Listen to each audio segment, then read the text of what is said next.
Hello, everybody. I'm so excited to be joined by William Dissen today. William is executive chef and owner of the Marketplace restaurant in Asheville, Haymaker restaurant in Charlotte, North Carolina, and Billy D's Fried Chicken. William, thank you so much for joining me today on Retail Redeveloped. Yeah, thanks for having me. It's great to see you today. William, do me a favor. Tell people a little bit about kind of who you are and how you ended up sitting in this beautiful restaurant. We are sitting at the bar of Haymaker right now, so if you hear people running around doing prep and generally getting ready for their shift, you'll understand why. Sure. Well, I was born and raised in Charleston, West Virginia, in the heart of Appalachia, and growing up, really had an interesting upbringing. My dad was from Pittsburgh, and my mother was from rural West Virginia. So, in the weekends, you going to see grandparents like most kids do. I had an urban upbringing and city life in Pittsburgh, but then I'd go see my mother's parents on their farm, and I got really immersed into this farm to table culture.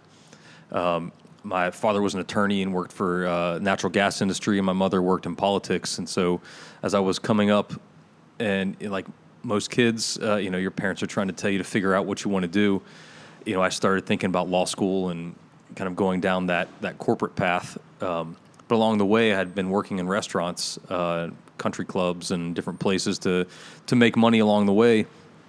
And I got to that formative point in my life where it was, you're starting to finish college and you say, well, what am I going to do with my life? And, I guess maybe a little rebellious. I thought, well, I'm going to go to culinary school. And my parents thought, what? That was a way to piss off the politico and the legal side of the family? Yeah, my family, my friends definitely all questioned about why I was making this choice. And this was, Food Network had really just started getting going. The profession of a chef wasn't as kind of popular then as it is now. So a lot of people question, well, why would you do that? Well, you should go to law school, son. But, it was something I was passionate about and something that I felt like I had a knack for. I think all of us along the way, as we're figuring out our career path, you start to find things that you're good at, right? And I'm still looking. Hopefully I'll find it one day. Well, or in things you really enjoy doing. And I think I see a shift just in the workforce nowadays, too, is that people want to do things they enjoy as much as they need to make money also. And that was something I really enjoyed, was cooking. I enjoyed creating things. I enjoyed making something for guests. They eat it and say, man, that's the best thing I've ever had. And there's this gratification to that. And I thought, this is the path I want to take. Now, did you grow up working in kitchens in F&B, or do you think it was just seeing how important it was to your grandmother, to your family that gave you that passion, or do you think it was just you were kind of born to go down that path? Looking back in hindsight, I guess I was a serial entrepreneur. When I was about 10 years old, I remember talking to my dad and said, hey, can I have some money? I want to go buy a pair of Jordans. And he said, well, I'm not going to pay that much money for a pair of shoes. You need a job. And I thought, well, man, I'm 10 years old. How do you get a job at 10? He said, well, back in my day, I was a paper boy. You should get a job delivering newspapers. So called the local newspaper company and started delivering newspapers. Made some money, bought those Jordans. They were pretty sweet. Thanks, Michael. We appreciate it, Michael. And later on, I was about 15 years old, and I had a girlfriend, and told my dad, "Hey, can I borrow some money? I want to go to the movies." And he's like, "I'll help you out this time, but you need to get another job." And I thought, "Man, I already have a job. I deliver newspapers. Like, what gives?" And so there was a local country club, and they were looking for a dishwasher / prep cook. And I thought, well, I'll give it a try. Some of my other friends had worked in that kitchen, and got in there, and I think I got the bug early. What I really loved about the kitchen was that you're on your feet. Every day is different. You're moving around, using your mind, using your body, and that really imprinted on me at the time. And I kind of went from washing dishes one day. I think, like a lot of cooks, somebody calls out sick, no calls, no shows to work, and the chef said, "Hey, you think you can make some salads and sandwiches?" And I thought, well, yeah, I can make a sandwich. And got thrown over into the garde manger station, or kind of the cold station at this country club, and the rest is history. That's amazing. So you go from slinging dishes and making salads in a country club to eventually wanting to go to CIA. Culinary Institute of America. You went to the one in Hyde Park? In Hyde Park, yes. Obviously, extremely prestigious, turned out a massive amount of talent. And then you went from there, and correct me at any point if I'm messing this up, you studied at the Greenbrier in their apprentice program, and then you went to Charleston, studied under some, really formative, important guys down there. Walk me through kind of how important that was to your upbringing, from CIA to then Greenbrier to then, one of the culinary hotbeds in the entire country. When I went to CIA, it was really really amazing. At the time, there were 13 certified master chefs that were chef instructors there. And to put that in perspective, master chef, you have to go through this crazy training. You have to take a test that's, I think, 10 days long, and barely anyone passes it to get this certification. I believe there's only 66 certified master chefs in the world, and 13 of them at the time were my instructors at the Culinary Institute. So it's pretty stout. Pretty stout. So they all, these European guys, they said, look, if you want to take your degree to the next level, there's this place called the Greenbrier in West Virginia. And I said, well, I know that. I'm from West Virginia. I've been there before. At the time, there was a gentleman named Peter Timmons, who was another certified master chef that ran the whole hotel, and they had this apprentice program. Fortunately for me, while I was in culinary school, I had received a scholarship from the Greenbrier, an endowment scholarship. And after I graduated, they invited me to come out there and be a part of the program. At the time, also, there's another gentleman there, Rich Rosendale, who later on took over the hotel and became a certified master chef, actually the youngest of all time. I got to work side by side with him as well. So it was like boot camp.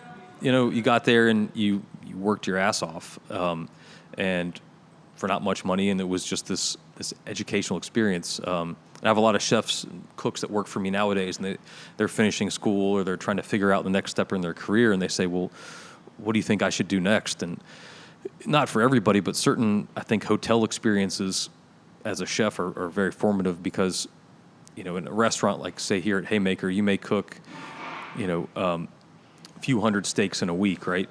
But at the Greenbrier, where, they can house almost 2,000 people, you may cook, a few hundred steaks in a day.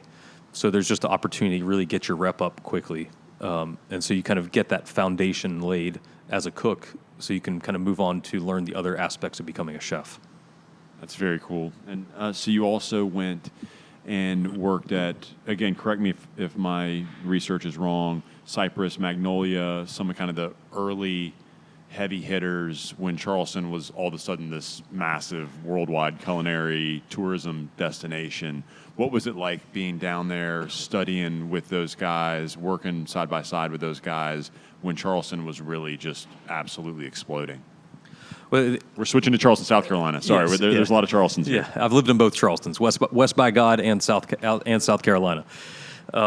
The kind of neat thing, I was at the Greenbrier, and as an apprentice, when you had guest chefs come in, or celebrity chefs, or folks with cookbooks, the apprentice would have to go pair up with these guys and make sure that their experience there was fun and easy. So we would prep out their recipes and get them set up for their demos. And one day I was told, hey, show up to work. There's a guy coming to write that's written a cookbook. You're going to help him with his cookbook presentation and cooking demo. I thought, great. So I showed up in the room. This guy, Donald Berrickman, shows up. And he said, oh, I'm from West Virginia, too. I live in the other Charleston in South Carolina. I have some restaurants down there. And we started chatting, and I was cooking with him. And at the kind of the end of the demo, he said, man, you're doing a really great job. He said, I'm not trying to poach you from the Greenbrier, but I'm going to poach you from the Greenbrier. Not so many words, but yes. And he said, hey, I've got this new restaurant in Charleston I've just opened called Cypress, and it's just this badass restaurant. Beautiful kitchen, like we're doing amazing food. We have this chef who actually lives here outside of Charlotte now, Craig Deal, who is running the restaurant. Craig's actually up at Hello Sailor as they're running the kitchen up there with Joe Kindred. And got down there, and I thought, man, at least if anything, I'll go down and check the place out, and it'll be a weekend away from West Virginia and go see the beach. And I got down there and was just like, Charleston had blown my mind. Growing up, I had vacation in South Carolina, and this was pre-Hugo, and Charleston, South Carolina was, it was kind of a rundown city, right? Did not have the culinary scene it does today.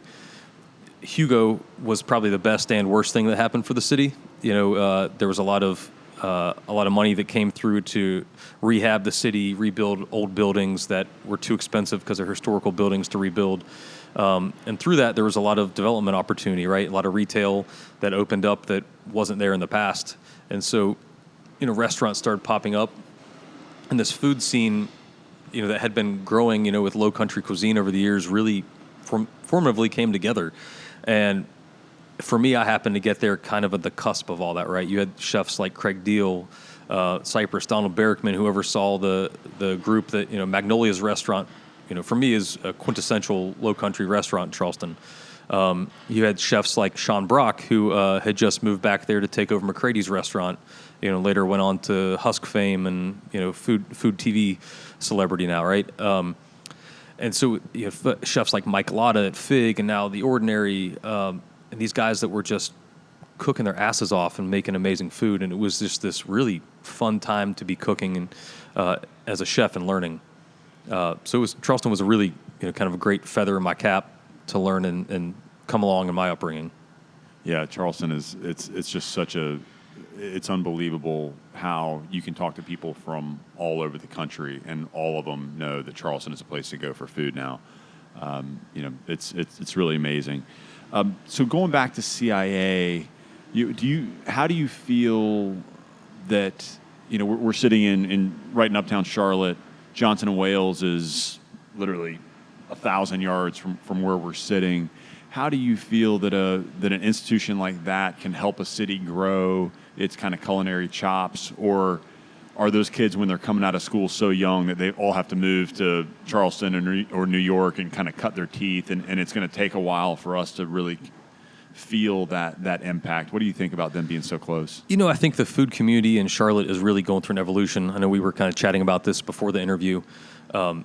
Charlotte, has been kind of known for more corporate style dining and great restaurants in the city. Meat and potato, middle of the fairway. But it's been kind of more corporate expense account style restaurants. And again, not taking anything away from this, there's some of the best restaurants in the country, I think, are located in Charlotte now. But having a resource like, Central Piedmont Culinary School, like Johnson and Wales, that are both just, kind of insulating uptown. It's really important to have that there because, there's education, there's also School of Hard Knocks, but what you learn in these culinary schools, I think, really is a great baseline to go in and start a career as a culinarian in the food and beverage industry. So talking about hotbeds for, food and culinary tourism, you really made your personal mark on the scene in Asheville, which is a little bit closer to Charlotte than Charleston, not by a lot, by 45 minutes or so.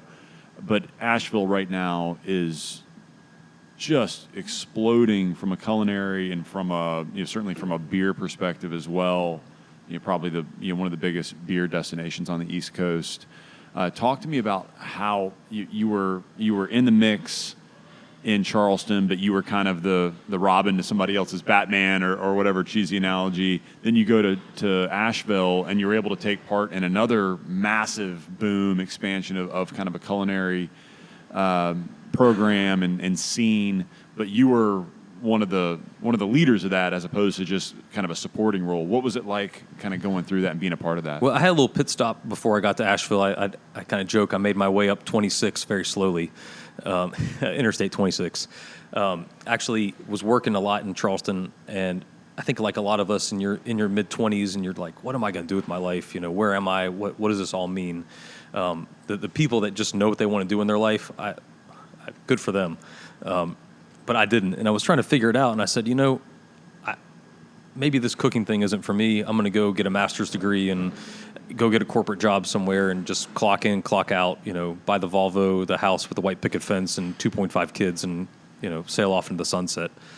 So I went to University of South Carolina in Columbia for a master's degree. And while I was there, to make money, I was teaching culinary arts for the university, and I was also cooking in a restaurant and got my degree and, had grander expectations to go get a corporate job somewhere. And the restaurant where I had been the chef at, they asked me actually to stay on as a chef there for a little while. And I did that, and it was, great experience. First executive chef role at a young age. But I kind of thought, man, I've got all this experience, I have this education, like I need to do this for myself. And so I started putting a business plan together and looking at different demographics around the country and where to open a restaurant, either to build something from scratch or find a turnkey spot. And I had a lot of friends that I grew up with in West Virginia, and they said, man, you should check out Asheville. We think you'll really like it there. And I was like, well, I've never really heard of Asheville. I mean, they've got the Biltmore and the Blue Ridge Parkway, but, what's the big deal? So I took a trip up the hill, up 26 to Asheville to go check it out from Columbia, and was just kind of enamored. I went to the Lake Eden Arts Festival and, saw Michael Franti play an acoustic set and was just like, wow, I'm drinking the Kool-Aid, man. This place is great.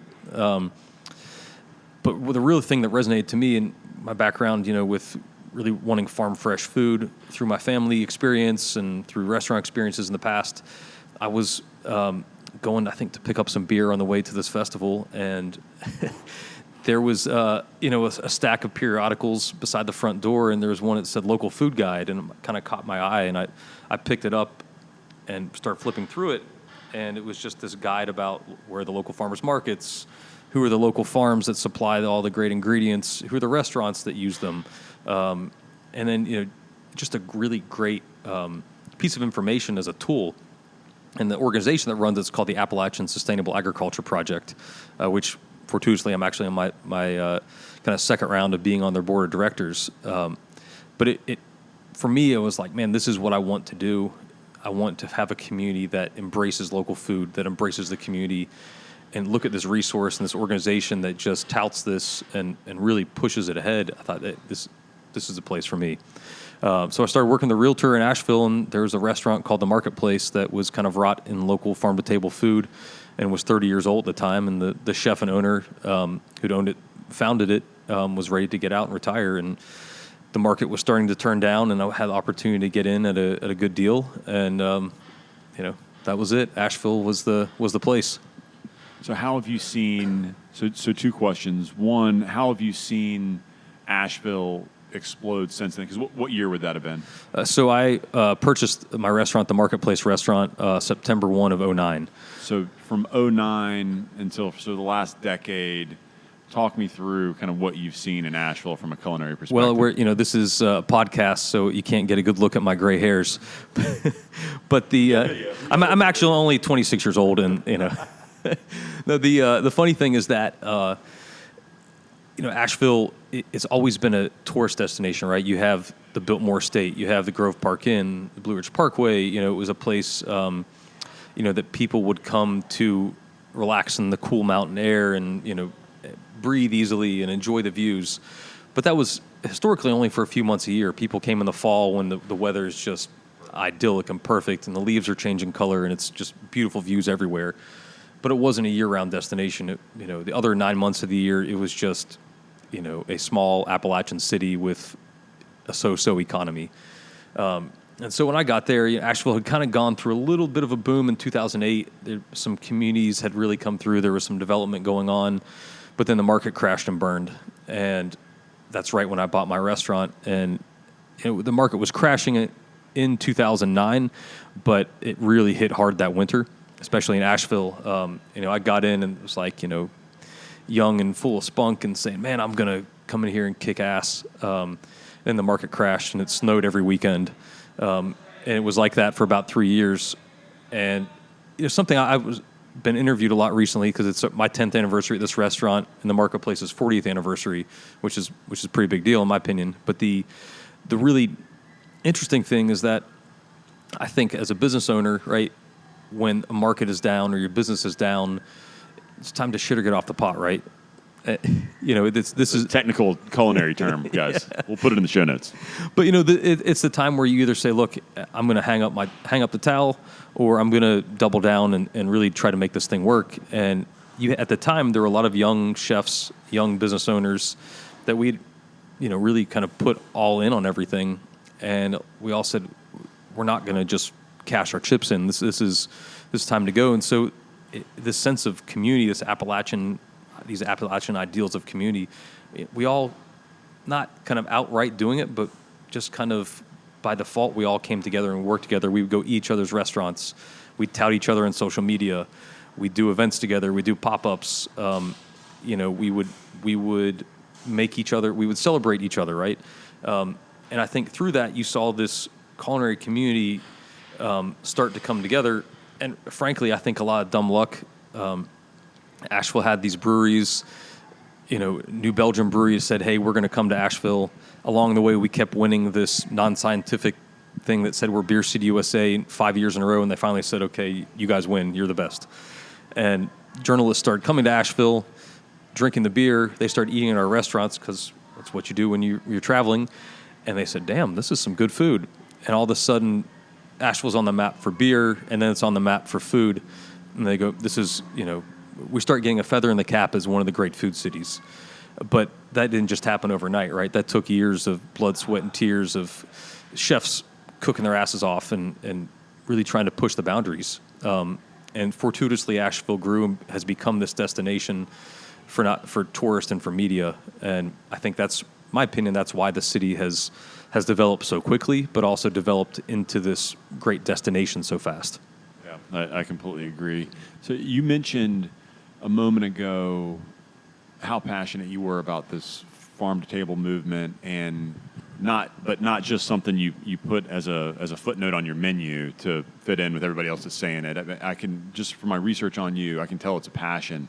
Walk me through why you think that sustainability and farming is so much kind of at the forefront of what you do and what you're passionate about. Where did that come from? And walk me through kind of why that's such a passion for you. To me, that's just kind of like a traditional Appalachian philosophy, right? It's an Appalachian ideal. It's waste not, want not, right? Like I'm not a Greenpeace like guy that says, you have to do all these things. I do it because that's what I was brought up around, right? My grandparents on their farm, they were meager folks. My salt of the earth folks, and they farmed, and they everything they purchased or they grew, they made something out of it, right? And I learned at a young age what you have, we throw away, right? It's like throwing money in the trash can. So if I'm slaughtering a hog, right, you got to use all of the hog, right? You don't throw any of it away because, one, you want to give value to that animal's life, and to it sustaining you and your family, right? But be able to use all of it. And that's something that I really kind of learned to apply in my restaurants, is this kind of waste not, want not, right? If we're getting Swiss chard in, right, and there's this tough stem in the middle of it you may not want to cook, well, let's ferment it or pickle it or do something to turn it into value-added product rather than throw it away. Something I get interviewed a lot about is this food waste ideals. And, I tell people a lot, I said, food loss equals food cost, right? We're paying for that commodity, right? And if we take half of it to feed our guests and we throw half of it away, you're literally throwing money into the trash can. Yeah, it makes a ton of sense, and I'm sure it shows up on the bottom line a lot. So, what do you? I mean, when you're looking to open a new restaurant, obviously you've got Asheville, you've got Charlotte. What is it about a town or a space? Or obviously, I'm a commercial real estate guy, and I do restaurants and retail. That's how my brain works. What is it about a specific space or a specific town that kind of calls to you and says, "All right, this could make sense for another restaurant"? I think I'm always looking for a community that embraces one another, right? I think communities that have a strong identity or are building an identity. To me, that's important. I think communities can define themselves through food. Obviously, I've got a bias towards that. But, you look at cities like Charleston we're talking about. If you go there to visit and people ask you, what's a quintessential Charleston dish? People are going to say shrimp and grits, right? They're going to say, do a low country boil, Brunswick stew, right? Things like that. There are these quintessential low country dishes, and they define the area. You go to New York City, right? Eat an Italian American meal, have a slice of New York style pizza, right? Go to Chinatown. These are things, they're part of the community that defines the city. And what I noticed, in particular here with Charlotte, and why we wanted to expand here, is that there was this chef community coming together that said, look, we don't want to be this corporate expense account city. Certainly, hey, that pays the bills, but let's let's create our own style of food and let's come together to work together. We decided to expand here. I was pretty nervous. This guy coming from the outside in. I think a lot of people. I was scared. A lot of people were going to think, "Who is this guy?" Right? And why do you think you're? You think you're better than us? And that wasn't what I was trying to come with. But I had all these guys reach out to me and say, "Man, we're so happy you're coming here. What can we do to help you?" And it was like, after the fourth or fifth person reached out, I was like, you know what? This is going to be all right. Like, this is going to be a good place to call home to. That's great to hear that we have that inclusive kind of atmosphere. So what advice would you give? Obviously, you talk a lot about how you came up and your bumps in the road to get where you are. What advice would you give to a young kid that's listening to this, that's maybe cleaning dishes or just starting to get in the business, but has a passion that they couldn't quite put their finger on why, but they have a passion for the business like you do? If you could tell that kid something, what would it be? You got to pay your dues. I think in this day and age, people go to culinary school. They've worked at a good restaurant. It doesn't necessarily mean that you're set up to be sous chef or chef at a restaurant. It takes years of blood, sweat, and tears to learn the ins and outs of a business, to understand how to market, how to run your fixed expenses and your variable expenses, and how to understand the market of a business, how to work with guys like you and putting a deal together that works for your business model, and to understand how you apply that projected pro forma to actual operating budget. That's cooking is the easy part. So learn the fundamentals, get that base set, and know how to cook and know what ingredients taste great together. And then focus on learning the other parts of the business, right? If you want to grow, you need to be more than yourself, right? Be more. I was having a conversation with one of our chefs today. Is that we have line cooks that want to do other things in our kitchen. Well, great. Come in, take care of what you're responsible for, and then ask for more, right? That's how you grow, in my opinion, right? Like, show the people you work with that you can do more than just what we expect. It doesn't necessarily mean we want you to come in and work for free, get your money's worth, but come in and be hungry. I think that's really in any industry, real estate, banking, law, accounting, whatever. Like, if you are hungry to be the boss, to go to that next level, show what you can do, walk the walk too. So obviously retail restaurants are changing at a frantic pace right now. You've got the rise of kind of delivery, Uber Eats, Postmates. You've got the Amazon effect that everybody feels, even probably in the restaurants. I used to say that food doesn't taste good on Amazon, so I thought this business was shielded, and now they're buying Whole Foods and they're going to start delivering pizzas with drones and stuff. So in this changing kind of time, what do you see as either a challenge that has never changed and is always going to be the biggest challenge, or are you seeing a whole new set of challenges? Walk me through kind of what keeps you up at night and what your big challenges are today. When you open a new restaurant, I think the biggest challenge is your staff, right? And it's all labor, right? It's all labor, but they're also the most important part. There's no I in team, right? I can't say, well, I run these restaurants and it's just me. It's not. It's not about me. It's about us. And that's really, in my opinion, the important thing is cultivating a team, but learning to understand what your mission is and what your identity is, so you can teach your team who you are, right? You want them drinking that proverbial Kool-Aid, right? So when they're cooking the food, they know, hey, we are this farm fresh restaurant and we need to honor these beautiful ingredients. The service staff, the management team, they need to know when they're talking to the guests, they're able to tell the story about who we are and why does this food taste so great? Well, Farmer Dan brought these beautiful tomatoes in today at 10 o'clock this morning, and they were literally picked from his farm at 8 a.m. They're still alive. That's why it tastes so great. And so that first year, I think, is tough because you've got folks and you're trying to feel the demographic out, the guests who are coming in, and you want to give them what makes them happy, but you also are trying to figure out how to teach your team to drink that company Kool-Aid of who you are. And I think you finally hit this aha point around the 12 to 16 month mark where you've got the right staff in place. Everyone just all of a sudden it clicks and they go, oh, we get it. and then all of a sudden you're providing experience that's elevated over what you tried out of the gate. That's awesome. So you've already been extremely gracious with your time. Once again, William Dissen. We're sitting in Haymaker in downtown Charlotte, uptown Charlotte. Obviously, you can go and check him out up in Asheville, the marketplace. Tell us, a couple quick things before we leave. Tell us about your fried chicken concept, which I haven't even experienced yet, and then tell people how they can kind of connect with you if they want to reach out and get in touch and hear more about it, or come work at one of your restaurants. Just tell people how they can interact with you. Sure. So a few years back, I had the opportunity to expand to a fried chicken concept over at the North Carolina Zoo in Asheboro. And initially, we were looking at doing a marketplace cafe, so super fresh salads, things like that. But Asheboro is kind of on an island, so to speak. It's out a little bit, and so if it rains, if it snows, what do you do with all this farm fresh product? Right, it just goes bad. And we started looking at the demographic of the zoo, and we saying, well, who are your guests? Right, you've got school groups, church groups, families, kids, right? What do kids like to eat? Keep it simple, stupid, right? Yeah, man. So, fried chicken, right? I thought, well, let's do it, but let's do it with a purpose. I said, if we're going to do this quick serve model, it still needs to keep and be on par with our local sustainable business model.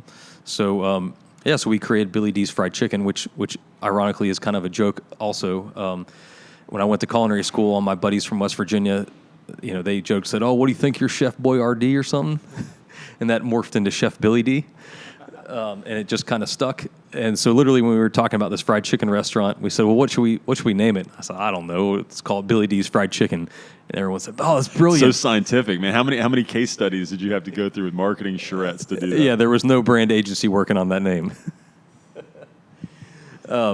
But, it really stuck. And how do you like the quick service? I mean, do you dig it, or is it something you would do again, or do you like the sit down, dine with me, be here for 2 hours? Or, or do you think they both have a place? I mean, walk me through your experience. We actually built Haymaker and Billy D's Fried Chicken at the same time, which, P.S., if you're in the restaurant industry, brave. Don't open 2 restaurants at once. Bad idea.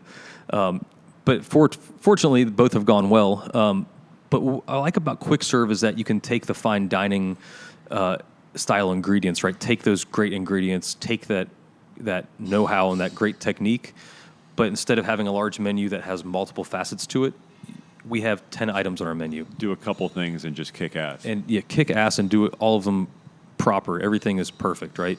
And use your know-how, right, and how to, create that manufacturing, right? So it's each dish is going out perfect. Each, French fry, each chicken sandwich, right? All of it's coming out perfect.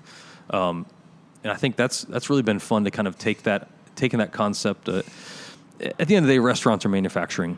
And I say that knowing it kind of dehumanizes the aspect of cooking, right? Cooking is very intimate.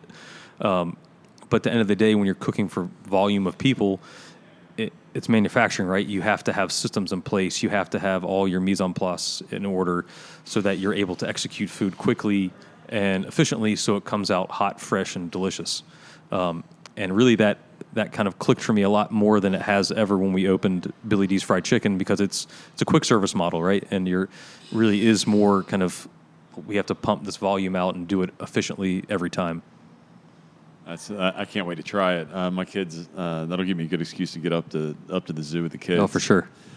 So tell people how they can connect with you, how they can find you, if they want to get in touch and make a reservation. Tell them a little bit about kind of how they can interact with you. Sure. Really try to keep real active on social media. You can follow me Instagram or Twitter at Chef Billy D. And so that's a great place to kind of see what we're up to. It's a good snapshot of all of our restaurants and all the different projects and things I'm working on. Definitely, if you want to come meet with us, check us out, marketplace-restaurant.com for the Marketplace Restaurant. We have Charlotte Haymaker, it's haymakerclt.com. And then over at the zoo, it's billydschicken.com. So definitely come check us out. Awesome. But before I let you go, you mentioned the community of chefs and other restaurateurs that have kind of meant something to you. As a parting shot, tell us somebody that's impressing you right now. It doesn't have to be Charlotte, it doesn't have to be Asheville, but just somebody that you think is really kicking ass that you want to give a shout out to. My neighbor across the street in Asheville, Mirwan Irani, he has a restaurant called Chai Pani. He's expanded from Asheville into Atlanta. He's actually getting ready to open a Botiwala concept here in Charlotte. Oh, yeah, people are excited about that concept over at Optimist. Yep, exactly, at Optimist. And he's just a great guy. You know, he's taken his Indian heritage and put it into a concept that is, you know, it's for Americans, it's kind of progressive because it's these Indian flavors they're not used to. But for him, it's Indian street food. You know, it is that kind of keep it simple idea of like, let's just put good, clean flavors on the table, but it's flavors that, you know, are a little exotic to the U.S. So he's doing a really great job, I think, with his Chai Pani brand, with his Botiwala brand. He actually has a new spice company out called Spicewala, where he's importing Indian spices to use not only his restaurants, but also to sell. We actually use all his spices in our restaurants, too. So, Mirwan, you're the man. That's awesome. That's a great shout out. Well, William, I just want to take 1 second and acknowledge you for coming on, spending the last 35 minutes talking to me, sharing some wisdom, sharing some knowledge, opening your restaurant to me. I really appreciate it. Love to have followed what you've done here and in Asheville, and had a blast just hearing a little bit about kind of how you come up. And I thought there's a lot of knowledge, a lot of wisdom that young guys getting into the business could glean for this. So thank you for joining me today. Yeah, thanks for having me. It's this exciting time here in the Queen City. So it's awesome to get to talk to you about all that we have going on and all really that's going on in restaurants and retail in the city. I think keep an eye on the QC in the next couple of years. It's going to be a hot spot. Yeah, it's exciting time. William, once again, thank you so much.